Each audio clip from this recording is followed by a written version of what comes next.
Magandang gabi po sa inyong lahat.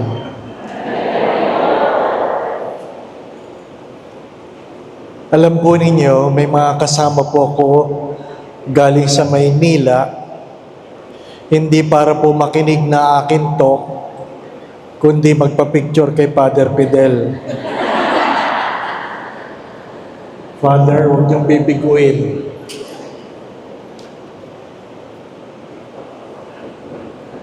Ikalawa, kaya ko po tinanggap ang imbitasyon dahil pari sa pari, ibig ko pong pasalamatan si Father Fidel sa napakalaking tulong na idinulot nung panahon ng pandemya.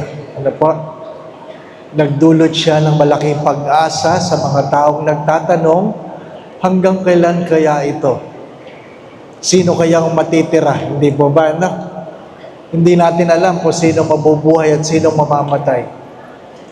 At hari nawa, nagtatanong kayo, bakit hindi kayo ang namatay, no? Maraming salamat kay Father Fidel. Ano po? Pangatlo, alam po ninyo, ang kapiyastahan ng Our Lady of La Salette ay ang date ng aking ordination. Noong una, kami ay nagtatampo sa kardinal dahil sabi, bakit naman ang aming date ng ordination, wala man lamang piyesta? Hindi nakasabi sa amin, piyesta para lang Our Lady of La Salette. Ano po? September 19. Well, kanina po nagdadasal ako. Sabi kasi ni Father Fidel, kung magkukon-celebrate daw po ako, sabi ko, magsisimba na lang po ako. Matagal na ako hindi nagsisimba. At ako po ay nagdadasal, hari nawa ay makapagbigay ako ng kahit konti, makapag-ambag sa inyong pananampalataya na alam kong malalim na dala ng mga turo ni Father Fidel. Ano po? Simulan natin ang gabing ito sa ngalan ng Ama, Anak at Espiritu Santo. Ama naming mapagmahal, salamat po sa biyaya na kami yung tinipon sa gabing ito. Hinihiling po namin na puspusin mo kami ng iyong banal na Espiritu. Nawa po'y marinig namin ang mga bagay na dapat naming marinig. Makita namin ang mga bagay na dapat naming makita upang magawa namin ang mga bagay na dapat naming gawin. Hiling-hiling namin ito sa pamamagitan ni Kristo na aming Panginoon. Hail Mary, full of grace, the Lord is with you. Blessed are you among women, and blessed is the fruit of thy womb, Jesus.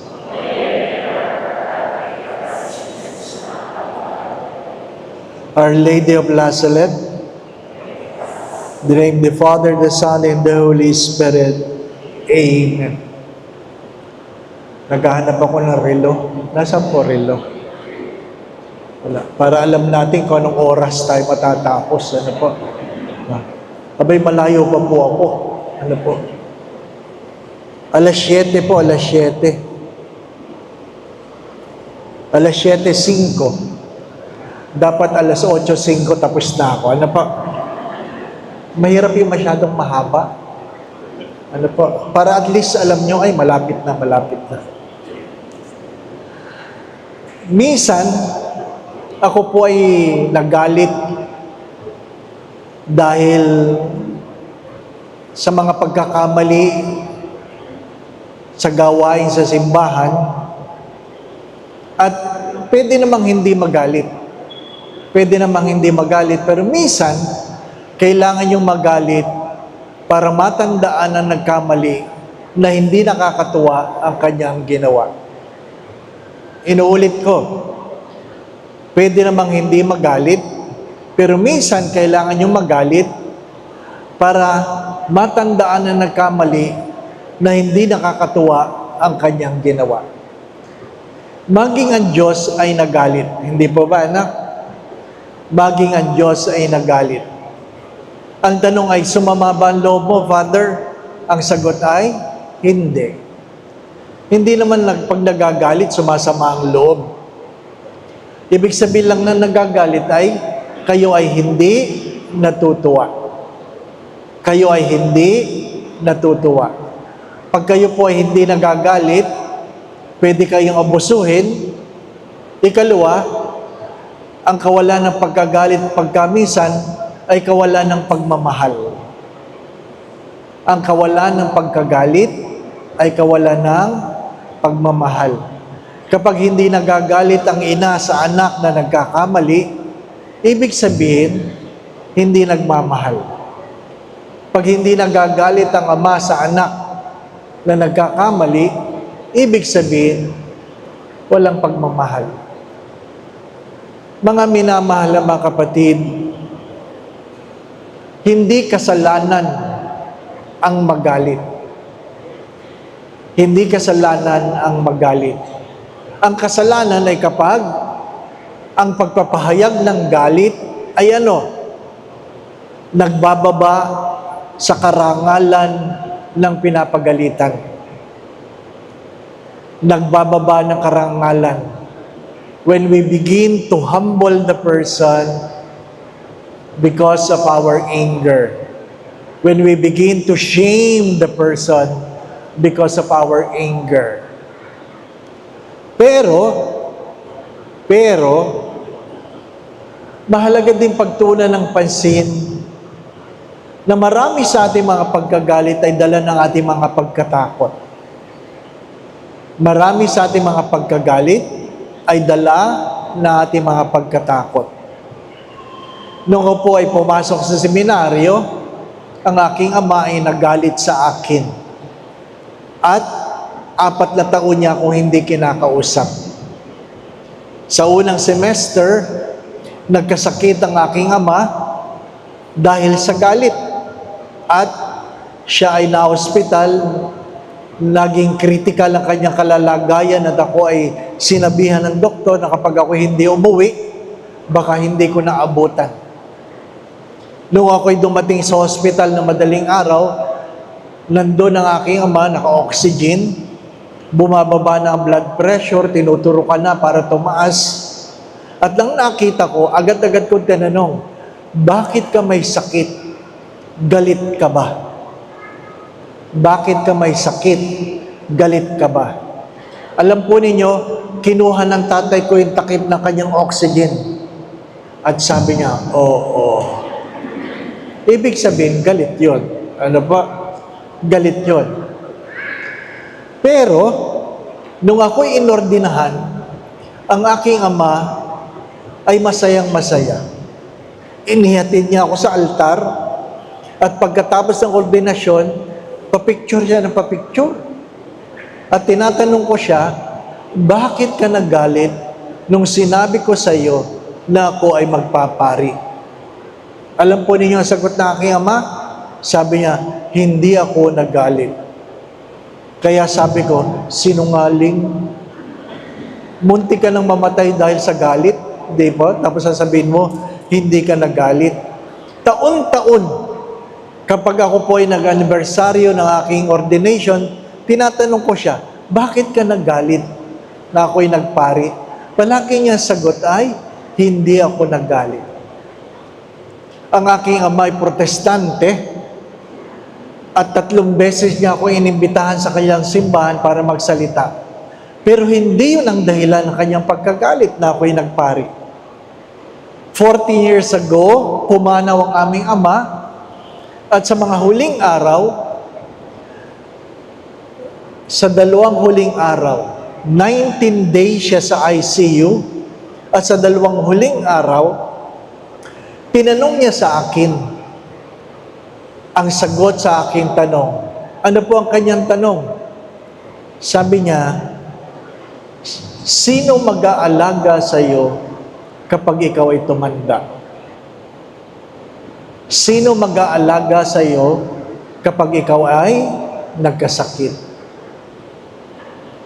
At siyempre tumulong ang aking luha dahil doon ko po naintindihan na hindi nga siya nagalit. Natakot siya. Natakot siya. Kaya pag nagagalit ang nanay, Hindi ibig sabihin hindi ka mahal ng nanay mo. Nagagalit siya kasi natatakot siya na baka mapaano ka anak. Nagagalit si ama, hindi dahil hindi mahal ang anak, kundi dahil natatakot ang ama kung mapaano ang anak, kung patuloy siya maging matigas ang ulo. Mga minamahal na mga kapatid, ang tema ng buong taong ito ay pag-asa. Pag-asa na hindi bumibigo o pag-asang hindi ka bibiguin. Hindi ka bibiguin. Hope does not disappoint.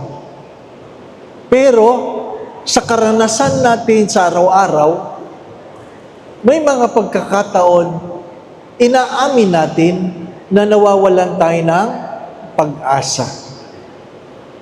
Sabi nga ng isang kaibigan, sabi niya, parang nawawalan na ako ng pag-asa sa aking mga tao. Hindi natututo. Mukhang magre-retire ako nang wala man lamang akong naiwan sa kanila. Ano sagot ko sa kanya? Palaging merong pag-asa. There is hope. Ang sagot niya sa akin, parang title ng recollection. Ano pa? May pag-asa. Ano sabi nila? Habang may buhay ay may pag-asa. Pero habang may buhay ay may problema. Habang may buhay, mayroong pagsubok. Habang may buhay, mayroong pagtitiis. Sapagkat ang buhay ay umiiral at hindi mo alam kung ano ang bukas. Hindi mo pwedeng asahan ang iyong asawa. Sorry ha, yung mga may asawa. Hindi nyo pwedeng asahan ang inyong asawa. Bakit? Hindi sila habang panahon na nandyan sa tabi ninyo. Hindi nyo pwedeng asahan ang inyong mga magulang dahil hindi sila habang panahon na nandyan. Hindi nyo pwedeng asahan ang inyong mga anak dahil hindi rin sila habang panahon na nandyan. Hindi po ba? Kanino kayo nakahawak? Kapag pinag-uusapan ng pag-asa, ano po ang inyong pinanghahawakan? Hello? Ano po ang inyong pinanghahawakan pag pinag-usapan natin ng pag-asa? Ha?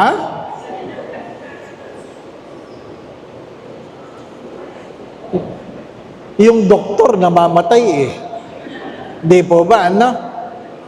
So, hindi mo pwedeng sabing, ay, pag ako'y may sakit, may kaibigan ako na doktor, pagagalingin ako. Yung doktor ang unang namatay. Di ba ba, ano? Hindi mo alam. Hindi mo alam. Huwag kayong magagalit. Magandang itanong, hanggang kailan si Father Fidel dito? Di ba ba, ano? Hanggang kailan? Wala nakakalam. Walang nakakalam. Noong September 17, 2022, ako po ay na-stroke. At marahil alam ng iba sa inyo na ako ay na-stroke. Pero, tinatanong nila, anong sintomas ng stroke? Walang sintomas. Wala akong nararamdaman. Nagmisa ako sa umaga, nagkasal ako ng hapon, nagdadrive ako ng alas 5, alas 5:15, na-stroke ako, completely paralyzed. Completely paralyzed. Hindi ako nakakakita, nakakapagsalita ako, nakakarinig ako, hanggang doon lang. Kaya nga, sabi ng doktor, nung makita ko, sabi, ano sabi po niya? He might not make it. He might not make it. Ibig sabihin, nung makita ko, nawalan na siya ng pag-asa. Doktor yon. Bakit? Sabi lang ng mga kaibigan ko, kasi yung mga daliri ko daw, yung mga kuko ko, nangingitim na. Ibig sabihin, kulang na ng oxygen. Dalawa lang naman ang pwedeng mangyari. Pwedeng patay o gulay. Pwedeng patay o gulay. Kaya nga po, hindi kayo pwedeng umasa sa inyong kalusugan. Madalas ko po ito sinasabi, maraming nagplano kagabi pero hindi na nagising kaninang umaga. At maraming nagplano kaninang umaga na hindi na umabot ngayong gabi. Bakit? Dahil walang nakakaalam. Di po ba, ano? Walang nakakaalam. Mga minamahal na mga kapatid, so kanino tayo humahawak? Anong pinanghahawakan natin kapag pinag-usapan natin ang pag-asa? Ang sagot ay ang ating Panginoon. Ang ating Panginoon.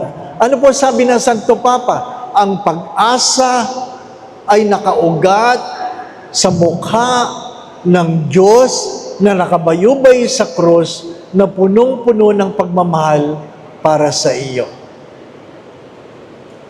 Pinapaliwanag po ni Father Fidel ang itsura ng Kristo sa krus. Napansin po ba ninyo? Buhay pa. Buhay pa.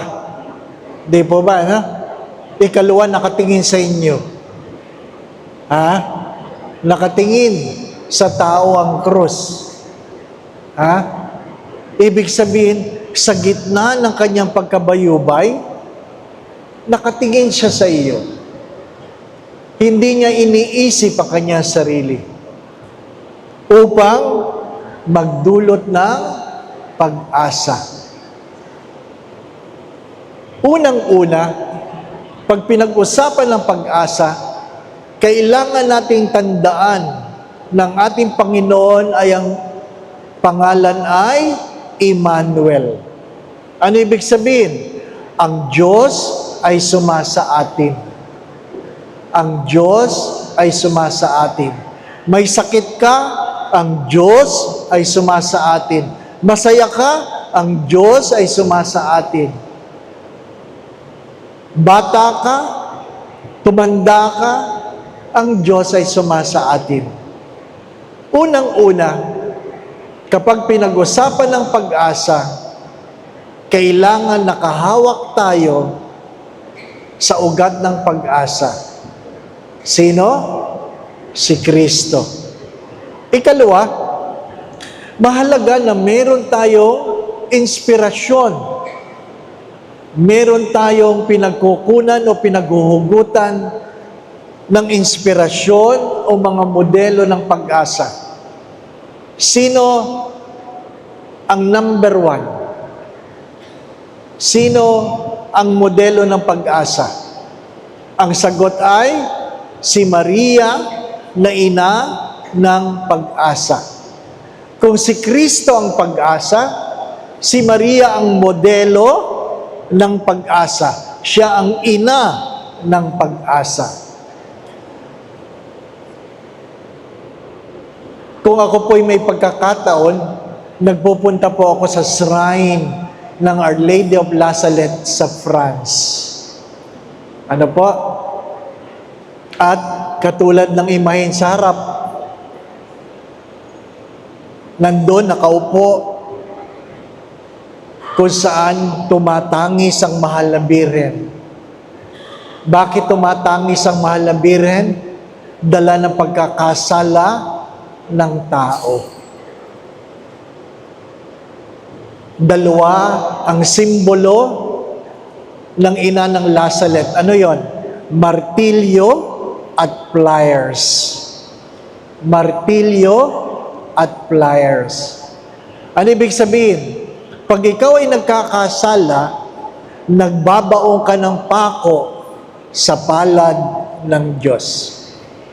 At kapag ikaw ay nagsisisi, binubunot mo ng pliers ang pako sa palad ng Diyos. Yun po ang mensahe ng ina ng La Salette. Kaya po, pag tumitingin kayo, dumadaan kayo doon, sana maalala ninyo na sa gitna ng ating mga kasalanan, merong isang hindi nawawalan ng pag-asa. Hindi ko alam kung alam niyo ang kwentong ito, na kung saan ang isang ama ay nawalan ng pag-asa sa kanyang anak. At sabi niya sa kanyang anak, simula ngayon, hindi na kita pagagalitan. Simula ngayon, hindi na kita sasawayin. Pero tuwing ikaw ay nagkakasala, tuwing ikaw may ginagawang mali, ako ay magbabaon ng pako sa hamba ng ating pinto. Alam niyo po ba yung hamba? Yung doorpost. Ako ay magbabaon ng pako sa hamba ng ating pinto. True enough, nung nagkasalang anak, hindi pinagalitan ng tatay, nagbaon ng pako. Umuwi ng lasing, nagwala, nagbaon ng pako. Napaaway, hindi pinagalitan, nagbaon ng pako. Tuwing nagkakamali, nagbabaon ng pako ang tatay sa hamba ng kanilang pinto.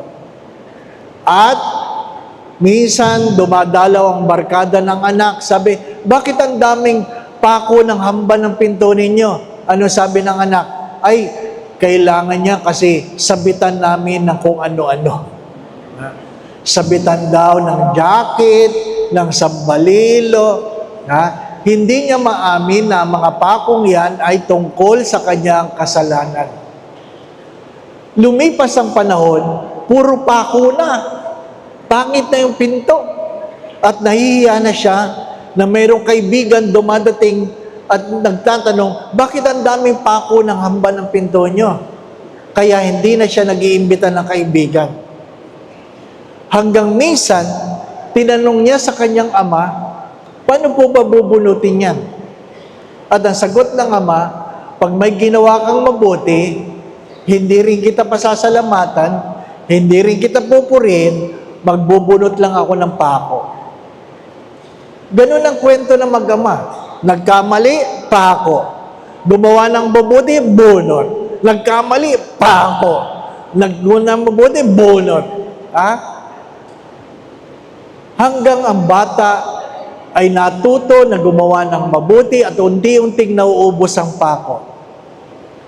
At ang maganda ay naubos ang pako. Naubos. Birthday ng tatay, sa tinagal-tagal ng panahon, noon lang siya niragaluhan ng kanyang anak ng cake. At merong isang pakong natitira. Ay ang pangako, hindi siya pasasalamatan. May pako pa. So tinanggap ng tatay ang cake, hindi pinasalamatan, at binunot ang pako. At umiyak ang anak. Umiyak. Iyak ng iyak. Ang tatay ay umiyak din. At niyapos ng tatay ang anak at sabi, hindi ka ba natutuwa? Wala ng pako. Hindi ka ba natutuwa na wala ng pako? Anong sagot ng anak? Natutuwa po ako, kaya lang, kahit wala ng pako, naroon pa ang mga pinagpakuan. Wala ng pako, pero naroon pa ang pinagpakuan. Pwede namang sa muling pagkabuhay, mawala ang sugat na pinagpakuan. Hindi po ba, anak? Pero sa muling pagkabuhay ng Diyos, sinabi niya kay Tomas, sinabi niya sa ibang apostol, isuot mo ang iyong daliri sa butas ng aking palad, sapagkat hindi inalis ang pinagpakuan. Dahil ba nagtanim ng sama ng loob si Jesus? Hindi. Hindi. Kundi, hari nawa, meron tayong natututunan sa ating mga pagkakamali. Mahalaga po yun sa buhay pananampalataya. Ang Diyos ay ng ating mga pagkakasala. Ikalawa, hinihimok tayo na sana meron tayong natututunan sa ating mga pagkakamali. Huwag niyo po itong makakalimutan, mga minamahal na mga kapatid. May mga bagay na pwedeng limutin, may mga bagay na pwedeng patawarin, pero hindi pwedeng limutin. Hello? May mga bagay na pwedeng patawarin, pero hindi pwedeng limutin. Kahit sinasabi ninyo, ay patatawarin naman ako. Opo, pero wag niyong kakalimutan, pwedeng hindi limutin. Hanggang kailan? Hindi ko alam. Pagtatanungin, napatawad mo na ba ako? Oo. Ay bakit may sugat ka pa? Sapagkat may mga bagay na hindi pwedeng limutin. Naintindihan ba lahat ng mahal na birhen ang tungkol sa pagpapahayag ng kanyang anak na si Jesus? Ang sagot ay, hindi. Pero bakit? Bagamat hindi niya naintindihan, hindi siya nawala ng pag-asa. Mahalaga po yun. Mahalaga po yun. Kaya nga po, sa panahon ng Kwaresma, hinihimok tayo na magkumpisal. Magkumpisal. Mahirap yung komunyon ng komunyon na hindi nangungumpisal. Mahirap yung simba ng simba na hindi nangungumpisal. Mga minamahal na mga kapatid, ang kasalanan na pwede lamang patawarin ay mga kasalanan ihiningi natin ng tawad. Mangumpisal po, ay nakakahiya. Matatandaan ni Father Fidel, ay nako, sa dinami-dami po ng iniisip niya, hindi matatandaan, di po ba?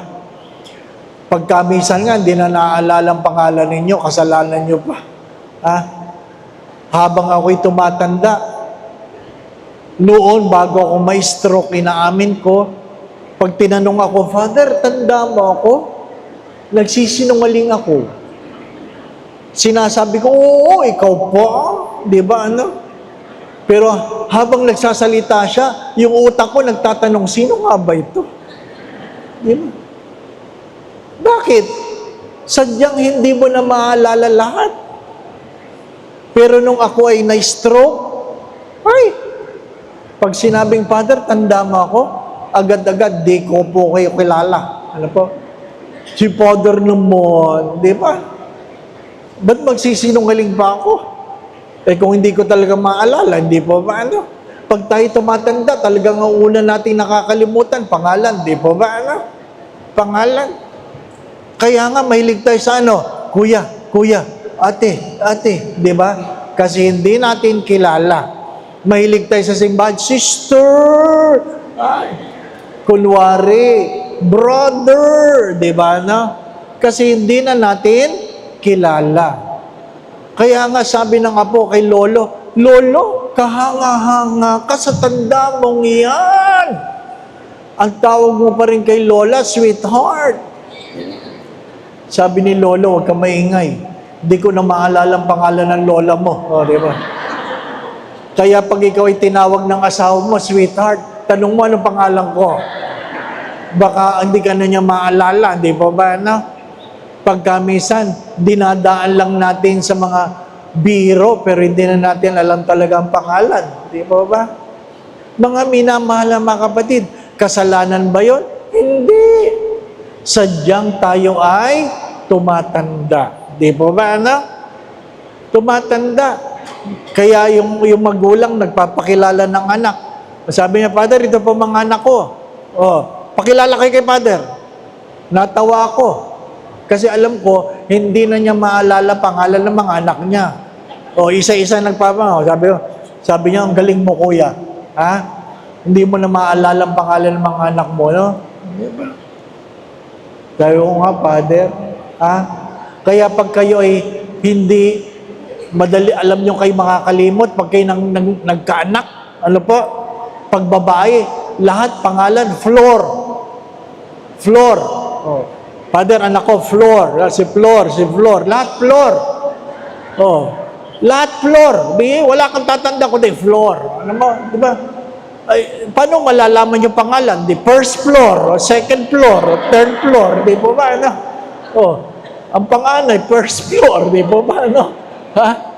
Oh, pag lalaki, step. Oh, step. Say step. Step 1, step 2, step 3, di po ba, ano?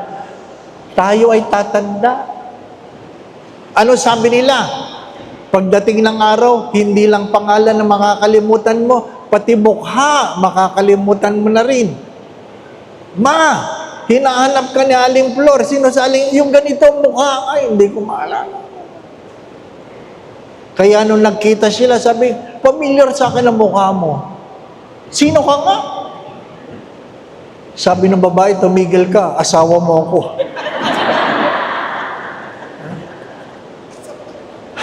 May mga bagay na pwedeng patawarin, pero hindi pwedeng limutin, maliban sa pagiging ulianin. Mga minamahal na mga kapatid, mahirap yung tayo ay nandun na sa huling araw ng ating buhay, ang bitbit natin ay sama ng loob. Sama ng loob. Ha? Mamamatay tayong lahat. Mamamatay tayong lahat. Kailan, hindi ko alam. Anong dahilan, hindi ko alam. Pero, dalawa lang ang pagpipilian mo. Gusto mo garapon o kahon? Di ba ba, ano? Ano yung garapon? Cremated, di ba ba, ano? Kahon, kabaong. Oh, mamili ka. Yun lang ang pagpipilian mo. Garapon o kahon? Pero kung ikaw ay kahon, aba, mag-iwan ka ng pera. Para sa ano? Maayos na makeup. Bakit? Ang hirap nung ikaw ay pinapanood ng tao, sinisilip-silip kang ganyan. At ang una sasabihin, ang pangit. Di ba, anak? Oh. At least pag ikaw ay cremated, nasa garapon, ngayon magpagawa ka na ng picture, pa-photoshop mo na, di ba, ano? Ang mahirap lang dyan, yung iba sa atin, ang tanda na ng namatay, hindi kayang aminin sila yung matanda na. Nagbisa ako sa patay, 80 yung namatay. Ang picture sa harapan, 60. Kaya sabi ko, ito ba namatay? Parang hindi naman ito. Opo, Father, yan po ang binilin, di ba? Avail of the sacrament of reconciliation.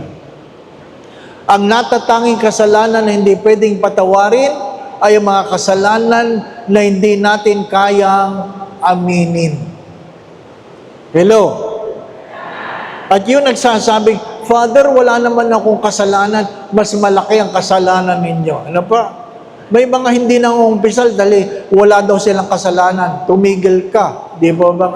Sa pagsasabi mong yan, alam mong ikaw ay nagkakasala. Di ba ba? Ano? Inaamin ko sa inyo, mas pinipili ko magpakumbisal sa mga bata kaysa sa matatanda. Bakit? At least yung bata nagsasabi ng totoo. Takutin mo lang. Ano pa? Natataranta, magsasabi ng totoo. Di ba ba, no? Lalong-lalo na first communion. Tatandaan ko lang yung 4 na nauna. Yung kasalanan ng 36 na natira, pare-parehas na yun. Bakit? Yun ang idinikta ng katikista di ba ba, no? Ito ang kasalanan mo, ito. Ay, tatandaan ko lang yun, no? Memoryado ko na yan, ha? Pag kulang ako nagsasabi, kulang. Ano pa ang kulang? Yun ang mga bata, Aantukin ka na, nakatulog ka na, Father, tapos na ako. Tapos, uulitin ko sa kanyang kasalanan. Ano po? Galing ni Father. Natutulog na, tanda na ako. Siyempre, memoryado ko na, di ba ba? Ano? Ako pa. Pero minsan, ginulat ko yung bata. Sabi ko, ano pa? Ano pa? Bitawan mo yung kodigo. Bitawan. Father, wag mo akong takutin. Kung ano yung lang kasalanan na tatandaan. 10 taong gulang, sabi niya, I have committed, ano? Father, dahan-dahan lang. Ano nga? I have committed adultery. 10 years old. Ha? Nagising ako. 10 years old, adultery na agad. Sabi ko, anong adultery? Ako po inutusan ng nanay ko. Tapos, pumasok po ako sa kwarto. Tapos, hindi po ako lumabas. Tapos, yung po, Father, adultery. Anong ginawa mo sa loob ng kwarto? Nagtago lang po.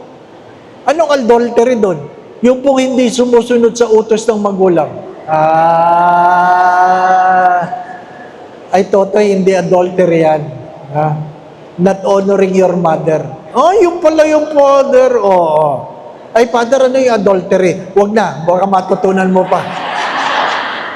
Di ba, anak? Ha? At least yung bata. Pero yung matanda, sorry. Yung ibang matanda, nangungumpisal na, nagsisinungaling pa. Mangangatuwiran pa. Magsisi. Paano natin matatanggap ang indulgence? Ano sabi? Pumasok ka sa simbahan, mangumpisal ka, mangako ka na hindi mo na uulitin ang iyong kasalanan, magdasal ka ng Apostles' Creed, magdasal ka ng isang Ama namin, Aba Ginoong Maria, luwalhati, para sa intensyon ng Santo Papa. To avail of the indulgence, you go to confession, you pray the Apostles' Creed, you pray for the intentions of the Holy Father by praying 1 Our Father, 1 Hail Mary, 1 Glory Be. And you receive communion. By doing that, you receive an indulgence. My dear friends, my brothers and sisters, there is so much grace in this year of Jubilee. There's so much grace. Go to confession. Kung hindi ka na marunong mangumpisal, sabihin mo kay Father, Father, hindi na ako marunong mangumpisal. There was a time, a man who is 50 years old came, the first thing he said, I'm sorry, I want to have a confession, but I do not know how, because this is the first time I will make it. This is the first time. Sabi ko, in 50 years, ngayon ka lang mangungumpisal? Opo. Nagsisisi ka ba sa iyong mga kasalanan? Opo. Nangangako ka ba na hindi mo na uulitin kung ano man ang iyong mga kasalanan? Opo. Ano sabi ko sa kanya? Can I stand and embrace you? And I embrace him, welcoming him back to the church, and suddenly he cried. He cried and I cried. Why? Because there is nothing more beautiful than a sinner returning to God that he may live.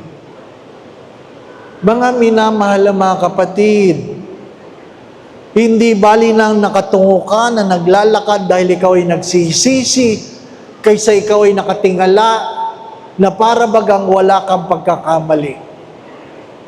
Again, our source of hope is Jesus, the God who is with us. Our model is Mary, the mother of hope. Third, let us avail of the sacrament of reconciliation. Fourth, do not forget, someday we will stand in the judgment of God. Darating ang araw, tayo ay tatayo sa harapan ng Diyos habang tayo ay hinuhusgahan. Kailan, hindi ko alam. Dati sa parokya, mayroon kaming bowl. na kung saan merong Bible passages na bubunutin mong ganyan at sasabihin mo, ay, ito message ni Lord. Gugupitin yun, maliliit, ipapasok yun sa straw para bilog-bilog. Ang problema, may mga tao, pag kumuha, tatlo-tatlo. Bakit? Mamimili pa eh. Ay, hindi ito. Ay, hindi ito. Ay, ito talaga message ni Lord. Namimili tayo. Kaya ano sabi ko, isama mo ito dyan, isama mo. Ano yung Father? Isulat mo, you fool, I will take your life tonight. Simula nun, wala nang bumunot. Diba? Bakit? Takot tayo eh. Takot tayo. Bakit tayo takot? Hindi tayo takot mamatay.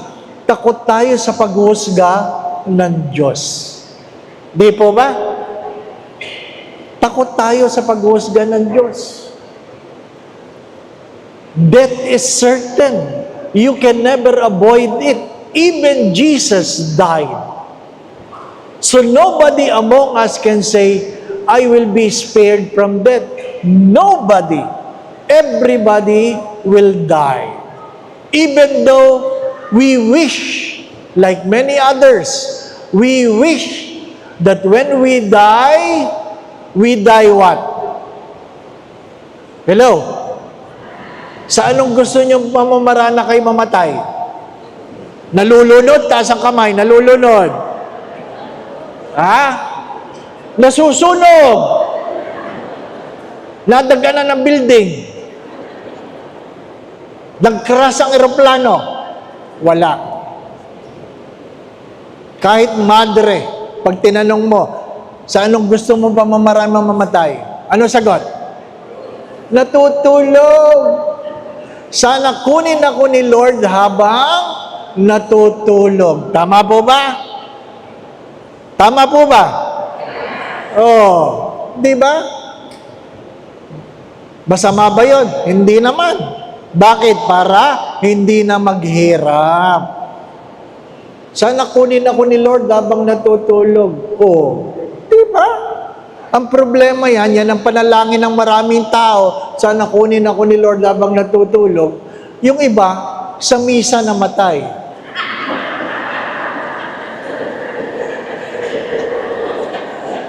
Oh, sa misa namatay. Bakit? Natutulog eh. Di ba, anak? Marami sa atin, sa misa natutulog. Parang pampatulog si Father. Unang pagbasa, unang pagtulog. Ikalawang pagbasa, pangalawang pagtulog. Humilia, mahaba-habang pagtulog. Kaya, patay. Kasi, ang panalangin mo ay kunin ka ni Lord habang natutulog. Tama po ba? Pero, malay nyo, mamayang gabi yan. Sino nakakaalam? Meron ba? Wala. Palagi ko itong kinukwento kasi yung aking yumawang spiritual director, si Father Ben, minsan wala sa breakfast. Sinundo ko siya sa kanyang kwarto. Pagkatok ko, bihis na bihis. Bihis na bihis. Sabi ko, may lakad tayo? Kasi ako po driver niya madalas. Sabi niya, wala.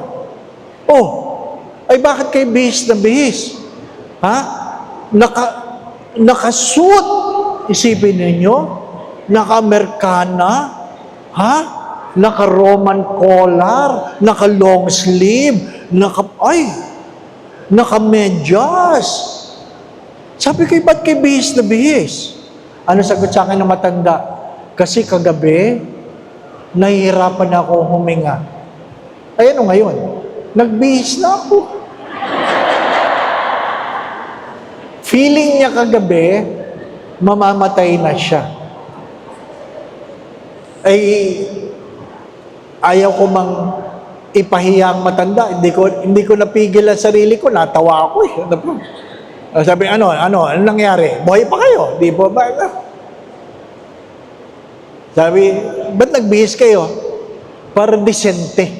Sabi na, Para daw pag dinatnan namin siya, disente, ano po? Diba? Tama din naman. Kasi, mahirap yung ikaw ay namatay habang nagpupupo, di po ba? Nagsisiyar, ano? Habang nag-iri ka, na-stroke ka, ang pangit. Habang naliligo, dadatnan ka doon, hubot-hubad, di ba, ano? Oo. Mahirap, di po ba, ano? Kaya nga sana habang natutulog. Pero, maganda din yun, magbihis kayo. Practice ba? Practice. Mamayang gabi, isuot nyo na yung gusto ninyo, piliin nyo. Ito gusto. Di ba? The only certain in this world is uncertainty. My dear friends, why we have to go to confession? Because someday we will stand before the judgment of God. Kaya habang wala pa ang paghuhusga, magsisi. Magsisi. Pero walang biro. Walang biro. Magbihis ka lang mamaya. Walang biro. Subukan mo lang. Hindi. Subukan nyo lang. O yan na lang, nanay. Huwag na kayo magbihis. Ganyan. Yan, ganyan. Yung kwentas na yan, ganyan.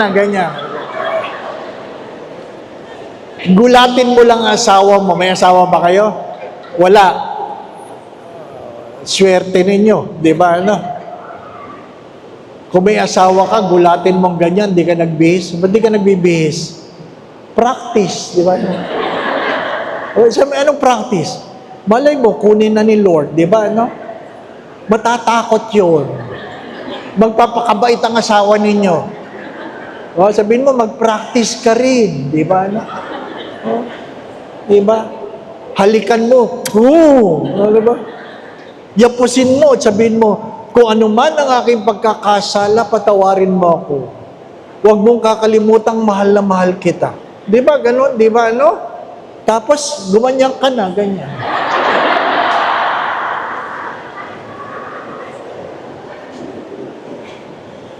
Bakit?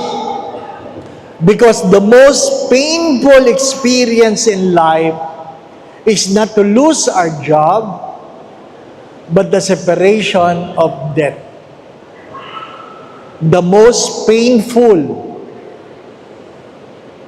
experience in life is not that you grow old, you get sick, you lose your job, you were not promoted, you did not pass the board exam. The most painful is death.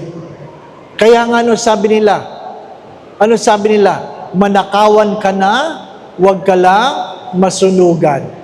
Masunugan ka na, huwag ka lang mamamatayan. Bakit? Nanakawan ka man, pwedeng maibalik. Masunugan ka man, pwedeng maibalik. Pero pag ikaw ay namatayan, wala nang babalik. Di po ba? Do not wait for the day. It will come. It will come. But don't wait for the day to live a life pleasing to God. Yung mga tao sa likod, kita nyo po ba itong daliri ko? Kita nyo? Kung saan nakaturo? Ay, yun, kita sa video. Kita nyo ito, ano po? Hello? Ito. Kita nyo itong kantong ito? Kita nyo rin itong kantong ito? Hello? Ayan. Dito kayo pinanganak. Ito ang punto ng inyong kapanganakan. Dito kayo mamamatay. Ito ang haba ng inyong buhay. Naintindihan po ninyo? Ipagpalagay natin. This is the point of your birth. This is the point of your death. And this is your lifespan. Maliwanag po ba? If life is only 70, 80 for those who are strong. According to the book of Psalms, ang buhay ay 70 lamang, 80 sa malulusog. Nakukuha po ninyo? Kung ito ay 0 day, ito ay 80, halimbawa, 80. So, ang kalahati ay 40. Naintindihan po ninyo? Kayo magsabi sa akin, nasaan na kayo sa buhay ninyo? Nasa gitna pa ba kayo? Ha? Wala na. Saan? Dito? Sa 1/4? Malapit na. Di po ba? Malapit na? Ako, 63 na ako. Malapit na ako. Yung iba sa atin, nandito na. Nangangapit na lang.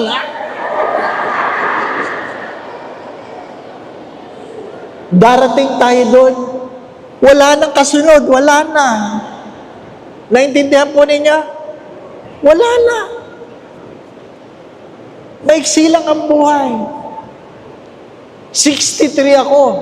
At sabi nila, kung makaka-80 ka, 17 years na lang ako. O tingnan niyo mukhang ito. Mukhang 17 na lang ito, 17. Kung yung 63, napakabilis, yung 17 pa kaya? Di po ba? Bakit pa ako magkukunwari? Ano sabi sa aklat ng karunungan? If you know that your days are numbered, you will grow in wisdom. Hello? Kung alam ninyo na bilang ng inyong mga araw, ikaw ay lumalago ang karunungan. Ito po, 70 na lang. Malapit na. Pero yung iba sa inyo, huwag kayo magagalit. Yung mga mukha nyo, mas malapit na. Di ba, ano? Kung hindi man kayo, magulang ninyo. Ano ang palagi ko sinasabi sa mga anak? Magtatagal pa ba magulang mo? Hindi ko alam. Pero, hanggang ngayon ba, binibigyan mo ng sama ng loob? Mga anak, maiksi na lang ang buhay ng ating mga magulang. Bibigyan niyo pa ba ng sama ng loob? Kayo ang sumagot. Wala naman tayong may papabaon. Sapagkat dumating tayong walang dala, aalis tayong walang dadalhin. Magpapabaon pa ba tayo ng sama ng loob? Di ba? Maiksi lang ang buhay. Even though my prayer is what? That I will live until 87 years old. If God willing, I live until 87. Yun ang aking panalangin. Bakit 87, Father? Kasi sa 86, magsi-celebrate ako ng aking golden sacerdotal anniversary. Hari nawa, maka 50 years ako sa aking pagkapari. Kailan yun? On my 86th year. Ay, sa 86 naman pala, Father, ba't gusto maka 87? Natural. Alam ka naman, pag-celebrate mo ng golden anniversary, patay agad. Di ba, no? Dapat mayroong, alis na ako, malapit na ako, ha? Di ba? At least mayroong 1 year. Nobody knows. We will stand before the judgment of God. Eventually, we will die. And death is the most painful experience. Ang nakakaintindi lang yan, yung mga namatayan. Nung pumanaw ang aming ama, hanggang ngayon, parang patuloy kami nagluluksa. Ang aking kapatid, nung February, 65 years old, dinala ang sarili sa hospital, Hindi na nakalabas. Dinala ang sarili sa emergency room sa sakit ng tiyan. Tinawagan pa ako ng doktor, nothing to worry. Alauna, patay. At 65, hindi ko na dinatnan. Nung nakita ko, nasa body bag na. Binuksan lang yung bag. Hinalikan ko lang siya sa noo. Ano sabi ko? Di ka man lang nagpaalam. Hindi ka man lang nagpaalam. Di ba? You will never know. If you put your hope in your skills, well, someday you will be disappointed. If you put your hope in your health, someday you will be disappointed. If you put your hope on people, someday you will be disappointed. We can only hope in God. My dear friends, my brothers and sisters, Jesus is our hope. Mary, the mother of hope, is the model of hope. We must avail of the sacrament of penance. We must prepare ourselves to stand before the judgment of God. Whether you like it or not, someday we will die. So ano na lang ang pwede? Ano na lang ang pwede? Ang sabi po ni St. John of the Cross, in the twilight of your life, when you bend your knees before God, God will never ask the question how much money you have, where you have been, what titles you have gained, but how much love you have given. Sabi ni St. John of the Cross, pagdating ng araw sa takip silim ng iyong buhay, sa iyong pagluhod sa harapan ng Diyos, hindi itatanong ng Diyos magkano ang iyong naipon, saan ka nakarating, ano ang iyong naabot. Hindi itatanong yun ng Diyos. Ang itatanong lang sa iyo ng Diyos ay gaano kalaking pag-ibig ang iyong pinagkaloob. How much love you have given. And you have to understand that Lent is never about sin. Lent is about the love of God in spite of our sinfulness. Ang Kwaresma ay hindi tungkol sa kasalanan. Ang Kwaresma ay tungkol sa pag-ibig ng Diyos sa gitna ng ating pagkakasala. Kaya nga sabi ni St. Ignatius of Loyola, it is more sinful to talk about sin outside the context of God's love. Mas malaking kasalanan ang pag-usapan ng kasalanan labas sa pag-ibig ng Diyos. Kaya nga ang tanong ay, nagmamahal ka ba? At ano ang palagi kong sagot? Kung hindi ka pa nasasaktan, baka hindi ka pa nagmamahal. Hello? Kung hindi ka pa nasasaktan, baka hindi ka pa nagmamahal. Kasi sabi ni Mother Teresa ng Calcutta, the only person that has the power to hurt you are the people whom you have loved. Ang mga taong may kapangyarihan na ikaw ay saktan, ay mga taong iyong minahal. Hindi ka pwede saktan ng iyong kaaway. Bakit? Hindi mo naman sila mahal. Pero, ang magulang ay grabe ang sakit ng kalooban, dala ng kawalan ng paggalang ng anak, dahil ang anak ang unang minamahal ng kanyang ina. Hello? Hindi nasasaktan ng ina dahil ang anak ay hindi nakatapos. Hindi nasasaktan ng ina dahil ang anak ay hindi yumaman. Nasasaktan ng ina dahil ang anak ay bastos. Nasasaktan ng ina dahil ang mga anak ay walang galang.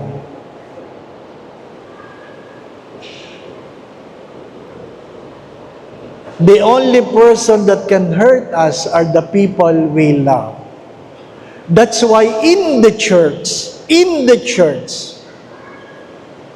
we are commanded to love the Lord our God with all our heart, with all our soul, with all our mind, with all our strength. And then love our neighbor as we love ourselves. Why? Because everything will be measured in love. Kaya nga po, pwede kayong maghulog, mag-abuloy ng walang pagmamahal. Pero kahit kailan, hindi kayo pwedeng magmahal na hindi kayo marunong tumulong. Pwede kayong maglingkod ng walang pagmamahal, pero hindi kayo pwedeng magmahal na hindi kayo marunong maglingkod. Pwede kayong magtiis ng walang pagmamahal, pero kahit kailan hindi kayo pwedeng magmahal na hindi kayo marunong magtiis.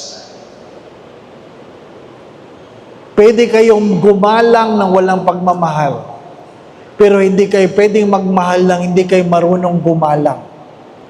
Pwede kayong magsimba ng walang pagmamahal, pero hindi kayo pwedeng magmahal na hindi kayo magsisimba. Pwede kayong gumawa ng mabuti na walang pagmamahal, pero kahit kailan hindi kayo pwedeng magmahal nang hindi kayo gagawa ng mabuti. Sapagkat ang lahat ay susukatin sa pagmamahal. Dumating tayong walang dala, aalis tayong walang dadalhin, hari nawa, makapag-iwan tayo ng magandang alaala. Anong pinakamagandang alaala? Alaala ng pagmamahal. Inuulit ko, 8:04 na. Ano po? Aba. Hindi ako nakakalimot. Ha? Inuulit ko, unang-una, ang ating pag-asa ay si Jesus na Emmanuel, ang Diyos na sumasa atin. Ang ating idolo, ang ating modelo, ay ang Maria na ina ng pag-asa. Si Maria ang ina ng pag-asa, ang ating idolo. Pangatlo, hinihimok ang bawat isa na mag-umpisal, avail of the sacrament of reconciliation, especially the season of Lent. Fourth, because we always remind ourselves that we will stand in the judgment of God. Fifth, because whether you like it or not, all of us will die, and it will be the most painful experience we will have. So before we die, 6, we live in love. Kung meron kang iiwanan, kung meron kang ipapabaon, hari nawa, ito ay pagmamahal. Pagmamahal. Pangpito, sa gitna ng lahat ng ito, tayo ay umaasa na tayo ay muling mabubuhay kasama ni Kristo. Kasi kung walang muling pagkabuhay, sayang lang itong ginagawa natin. Di po ba? Sayang lang. Ano sabi ni San Pablo? If we will not rise from the dead, all of these things are futile. Walang saysay. Mahalaga na alam natin, bahagi tayo ng muling pagkabuhay ni Kristo. Mamamatay ako, mamamatay ka, pero may pag-asa tayo dahil merong muling pagkabuhay. Ano po? Hari nawa, magkita-kita tayo sa langit. Di po ba, ano? Magkita-kita tayo sa langit. Hindi sa impyerno. Kasi dalawa lang ang pupuntahan. Pag hindi langit, impyerno. Smoking or non-smoking. Di ba ba, ano? Ha? Dalawa lang ang pupuntahan. Kaya anong sabi ng teacher sa bata, ano yung binabasa mo? Biblia, ma'am. Ba't mo binabasa yan? Hindi totoo. Totoo ito, ma'am. Totoo ito. Anong binabasa mo dyan? Ano sabihin mo sa akin? Ay, kinain po ng balyena si Jonah. Ay, kita mo na, hindi totoo yan. Meron ba naman ganyang kalaking balyena na kasya sa bunganga niyang tao? Meron, ma'am. Si Jonah, 3 araw nga po sa loob ng sigmura Sabi ng guro, kaya nga hindi ako naniniwala, pwede ka ba naman ganyan? Ano sabi ng bata? Well, pag nagkita kami sa langit, tatanungin ko siya. Ano sabi ng teacher? Paano kung wala siya sa langit? Sabi ng bata, ay di kayo po magtanong, ma'am. Dalawa lang ang pupuntahan. Kaya kung hindi tayo magpapakabuti, alam mo na kung saan ka pupunta. Be good. I kissed the forehead of my father and I said, see you again. I kissed the forehead of my brother and I said, see you again. That is our hope. The resurrection is that we will not only rise from the dead, but we will see each other again in heaven. Yan po ang aking inaasam-asam. Magkikita kami muli sa langit. Kaya kung kayo ay palagi nag-aaway dito, alam nyo na kung saan kayo magkikita. Alam nyo na. Hello? Kung kayo ay nag-aaway palagi dito, alam nyo na kung saan kayo magkikita. Nakukuha po ninyo? Walang nangingibabaw sa langit kundi pag-ibig. Pag-ibig. Nagmisa ko sa patay. Iyakang-iyakan. Iyakang-iyakan. Pagkatapos ng misa, sabi, sana, Father, pag may namatay, sabay-sabay na lang. Sabi ko, bakit naman, nanay? Para hindi ganito, Father, walang iyakan pag sabay-sabay. Ano sabi ko sa matanda? Nanay, hindi maganda yan, hindi tama yan. Bakit, Father? Inimbitahan nyo na lang ako magmisa, sasama nyo pa ako. Di ba, no? Di naman tayo sabay-sabay dumating. Bakit naman sabay-sabay tayo aalis? Di ba? Yung iba naman sa inyo, talagang paalis na. Yung itsura ninyo, paalis na kayo Di ba? Nangangapit na lang kayo dyan sa upuan na yan. Mag-practice kayo mamayang gabi. Di ba? Sana, Father, pag ako'y nakalamay, yung itsura ko parang natutulog lang. Mamaya, magpa-picture kayo. Diba? Para may kokopyahin. Ano po, di ba? No? Iba pang disenyo, pag natutulog, nakanganga. Oh. Mahirap magdasal pag may nakanganga. Maliwanag po ba? A10. A10. And lastly, hope is the virtue that gives an inward direction and purpose in our lives. Ang pag-asa, ang siyang giya o gabay ng ating buhay. Umulan man bukas, may pag-asa, hindi dahil alam mo sa susunod na araw ay iinit. May pag-asa dahil ang Diyos ay tapat. Balik po ako sa aking tanong kanina. Seryoso ito, seryoso. Sana baunin nyo at pagnilayan nyo mamayang gabi. Ang alin? Sa dinami-dami ng namatay nung pandemic, may kilala kayo? May kamag-anak kayo namatay? Sa dinami-dami ng namatay nung pandemic, Ang aking tanong ay, bakit hindi ikaw?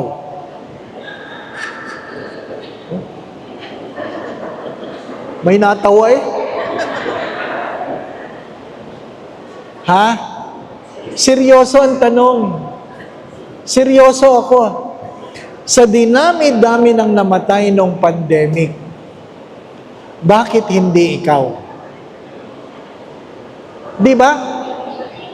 Sinasabi mo bang may gagawin ka pa? Bakit yung namatay wala nang gagawin? Ha? Seriously? Bakit hindi ikaw namatay? Mas makasalanan sila kumpara sa iyo? Hello?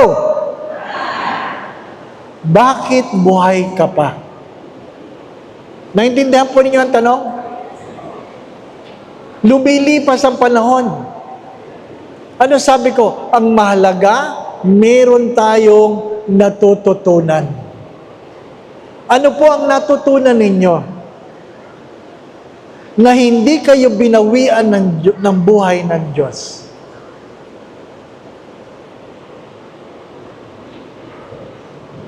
Seriously. I hope you bring that into prayer. I hope you bring that to prayer. And second, what have you done out of gratitude that you were spared from death? Ano na ang ginawa ninyo?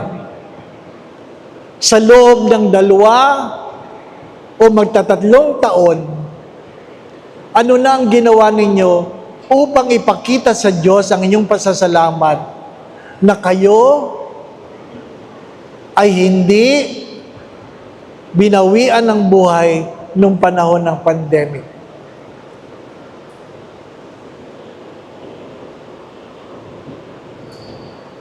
Meron po bang pagbabago? Nagbago po ba kayo? Umunlad ba ang buhay ninyo? Naging higit ba kayo mapagmahal? Tumatanaw ba kayo ng utang na loob sa Diyos? O hanggang ngayon, madalas pa rin kayo nagrereklamo sa Diyos?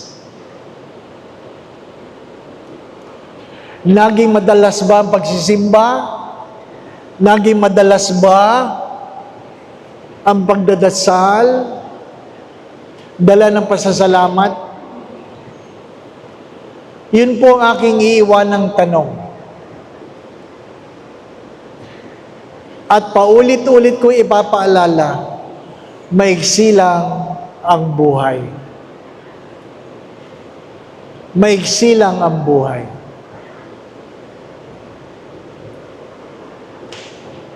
Nung sinabi ng doktor that I will not make it because I was completely paralyzed, and on the second day, suddenly, I was able to move my hands and my feet, yung doktor na nagsabing, I will not make it, on that day, sabi ng kaibigan kong doktor, nagsimba si Dr. Reese.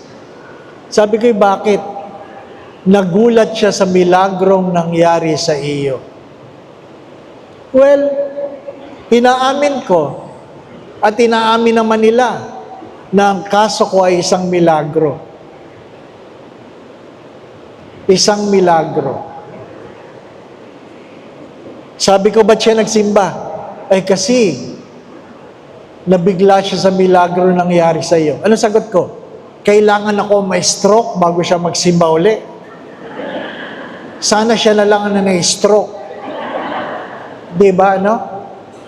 Pero anong natutunan ko? Minsan ang ating mga pagsubok,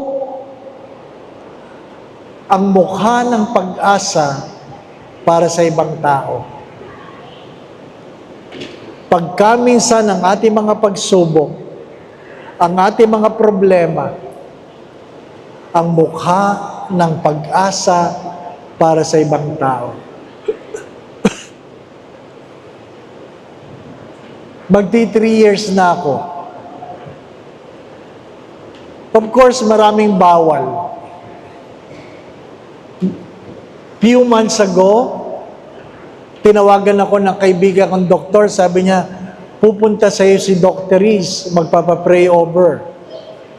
Sabi, ba't siya magpapapray over? Hindi ko alam. Nagpunta siya. Kailangan niya magpakilala. Sabi niya, ako po si Doc. At sabi ko, ha? Ikaw, ha? Mata sa mata. At sabi ko, ano yung pagdadasal ko? Sabi niya, basta, Father. Hindi ko alam kung anong kanyang pinagdadaanan. Pinatong ko aking mga palad sa kanyang ulo. At habang ako'y nagdadasal, nagsisimula siyang umiyak. Maya-maya umahagulgol. Tuloy lang ang dasal.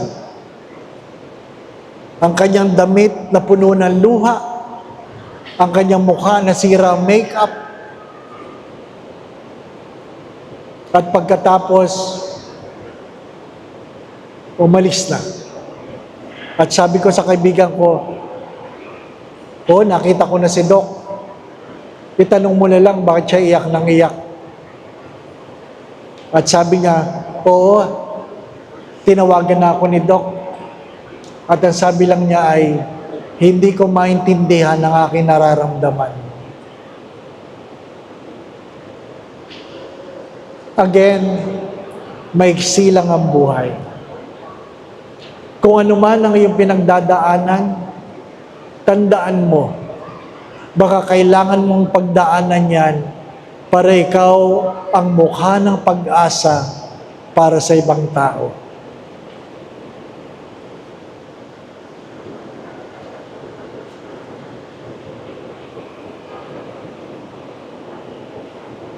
Live in love. Do not be afraid. Hope in the Lord because we have a God who never fails. Sumainyo ang Panginoon. Magsitungo kayo at hingin ang pagpapala ng Diyos. Naway patuloy kayong ingatan ng Diyos. Ilayo kayo ng Diyos sa lahat ng uri ng kapahamakan. Patuloy kayong pagkaluban ng kalakasan, kalusugan. Kung meron man sa inyong may karamdaman naway pagkaluban kayo ng Diyos ng kagalingan. Gabayan kayo ng Diyos sa lahat ng inyong mga iniisip at ginagawa. Kung meron man kayong mga pinagdadaan ng suliranin o problema sa buhay, tuwangan nawa kayo ng Diyos. Alisin ng Diyos ang inyong mga pagkatakot at pangamba. Dagdagan nawa ng Diyos ang inyong pananalig at pananampalataya sa Kanya. Nawa ang inyong mga pamilya saan man naroroon, ay pagharian nawa kayo ng Diyos ng pagmamahalan, pagkakaisa, pagkakasundo-sundo, kapayapaan, kasayahan, puspos ng pag-ibig at kasaganahan. Kung ano man ang inyong mga pagdulog, naway kalugdan ng Diyos ang inyong mga panalangin, ipagkaloob niya sa inyo kung ano man ang makabubuti, makababanal para sa inyong mga buhay. Sa tulong at panalangin ng mga banal, lalong-lalo na ng mahal na Biren, gayon din at San Jose ang tapat niyang esposo. Kayo ang inyong pamilya ay kanyang pagpalain sa ngalan ng Ama at ng Anak at ng Espiritu Santo. Magandang gabi po sa inyong lahat. Maraming salamat po.